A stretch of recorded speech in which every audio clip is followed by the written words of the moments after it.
বাবার ভালোবাসা পাওয়ার জন্য আমি এত বছর অপেক্ষা করেছি, আর এই বাড়িতে তুমি আমাকে সেই ভালোবাসাটাই পাইয়ে দিলে ঠাকুর। কাকু এখানে এত যত্ন করছে আমার, যতটা বাবাও কখনো করেনি। খাবো যখন আমরাই, তখন রান্নাটা আমরা করে নি না? অন্যদের থেকে কেন চাইবো বলো? আর তোমার বৌমা কিন্তু দারুণ রান্না করে, তুমি যা বলবে করে দেবো।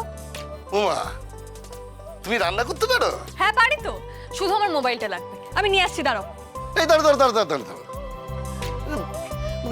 রান্নার সঙ্গে ফোনের কি সম্পর্ক? আমি তো জানি রান্না করতে গেলে কড়া, খুন্তি, হাতা এইসব লাগে। কিন্তু আমি যে শখের শেফ, তাই আমাকে রেসিপিটা একটু ইন্টারনেট থেকে দেখে নিতে হয়।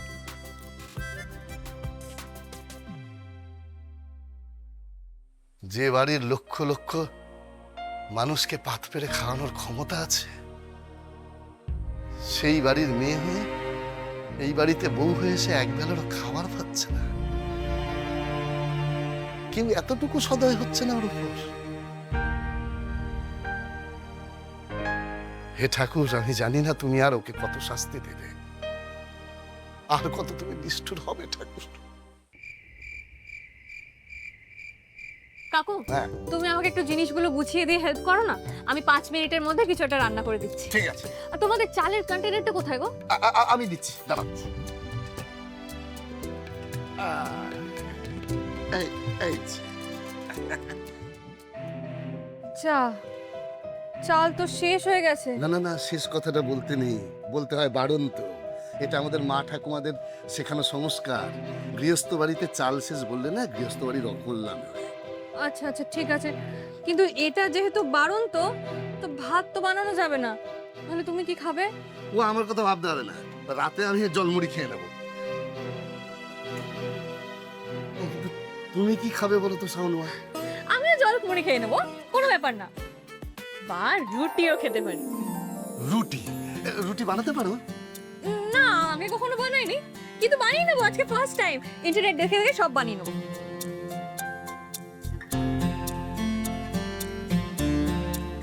আচ্ছা, এখানে তো নেটওয়ার্কই পাওয়া যাচ্ছে না। ঠিক আছে, ছাড়ো, ভিডিও টিডিও কিচ্ছু দেখতে হবে না। আমি মুখে বলে যাচ্ছি, আমি যেরকম বলবো সেরকম ভাবে করো, তাহলে হয়ে যাবে। ঠিক আছে। দাঁড়াও, এই যে।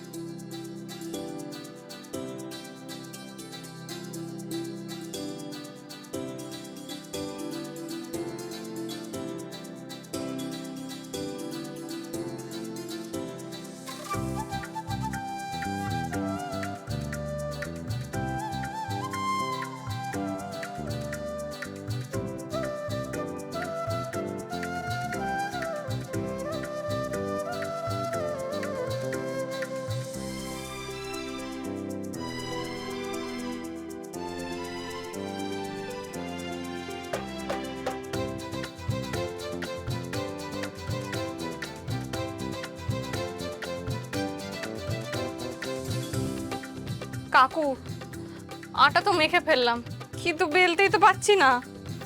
এই দেখো না, দেখো কেমন একটা, এটা কিরকম ওয়ার্ল্ড ম্যাপের মতো হয়ে গেছে। ও ঠিক আছে, ও সবই তো পেটে যাবে, ও টেরা দেখা হলে ক্ষতি নেই। না না, ক্ষতি নেই মানে? কাকু, আমি প্রথমবার তোমার জন্য রুটি বানাচ্ছি, সেটা এরকম টেরা বেঁকা হলে হয় নাকি? আমাকে ভালো করে বানাতে হবে। 1 মিনিট।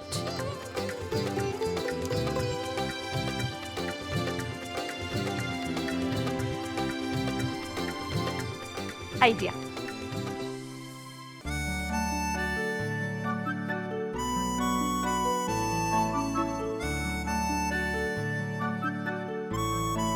এই দেখো, একদম গোল হয়ে গেছে, পারফেক্ট। কত বুদ্ধি আমার বৌমা! এই রুটি দেখে কে বলবে যে প্রথমবার তুমি রুটি বানাচ্ছ? আচ্ছা, রুটি বেলা অবধি তো হলো, এবার কি করবো কাকু? এবার ওই রুটি শিখতে হবে। ও মা গো! কি হলো, হাত পুড়ে গেল নাকি? না না না, ঠিক আছে কাকু।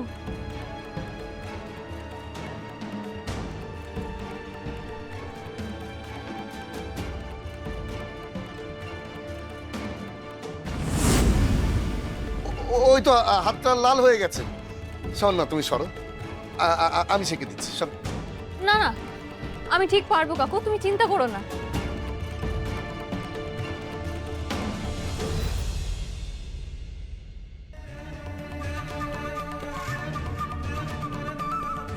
উনি ওনার বাড়ির সব সুখ বিলাসিতা ছেড়ে এই বাড়িতে এসে থাকছেন।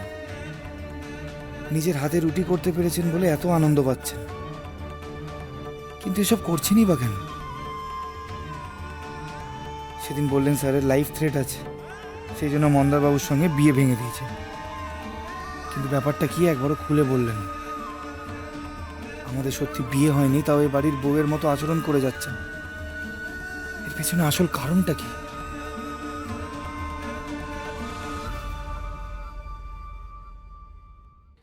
এই দেখো কাকু, কি সুন্দর গোল রুটি বানিয়েছি। হ্যাঁ, তাই তো দেখছি। প্রথমবারই এরকম সুন্দর রুটি না কেউ বানাতে পারবে না, রিতাই পারেনি। দেখো, বাকি রুটিগুলো আমি এভাবেই বানিয়ে ফেলবো। শুধু তরকারিটা বানিয়ে ফেললেই ব্যাস, আমরা খেতে বসে যেতে পারবো।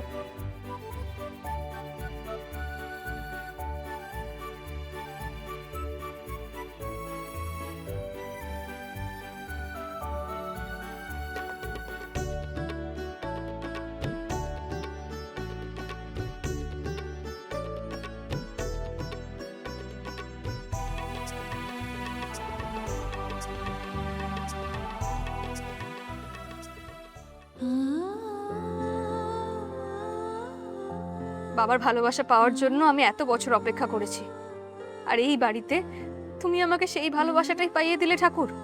কাকু এখানে এত যত্ন করছে আমার, যতটা বাবাও কখনো করেনি।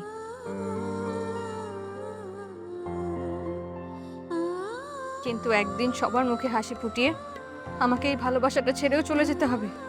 সবাইকে ছেড়ে, এই বাড়ি ছেড়ে অনেক দূরে চলে যেতে হবে। কিন্তু কোথায় যাব ঠাকুর? কোথায় গেলে একটু শান্তি পাবো? নাকি আমার কপালে তুমি শান্তি লেখোইনি? শোন না, এবার ফুটে গেছে, গ্যাসটা বন্ধ করে দাও।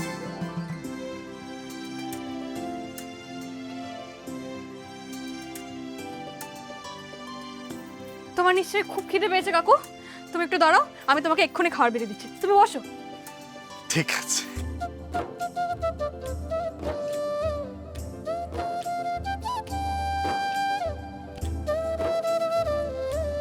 এই নাও কাকু, এবার খেয়ে বলো তো কেমন হয়েছে। হ্যাঁ, সে খাচ্ছি। তো খাওয়ার আগে তোমার সঙ্গে কিছু কথা ছিল শাওন মা। কি কথা? তুমি তো জানো শাওন মা, তোমার বিয়ের সব দায়িত্ব নিয়ে সব কাজ সামলাতে শুভ তোমাদের ওখানে গেছিল। তারপর দিন বৃষ্টির বিয়ে ছিল, তা সত্ত্বেও সব কাজও মন দিয়ে করছিল। কিন্তু ও যে বিয়ে করেছে এই কথা আমাদের কিন্তু কাউকে বলেনি। আমরা ওর আচার আচরণ দিকে কিচ্ছু বুঝতে পারিনি। বিশ্বাস করো, আমরা ঘুণাক্ষরেও জানতাম না যে তুমি এই বাড়ির বউ হয়ে আসবে। সেটা কেন হলো, কি করে হলো জানতে চাইবো না, বরং যেটা হয়ে গেছে সেটা নিয়ে ভবিষ্যতে কি করা যায় সেটাই ভাবছি।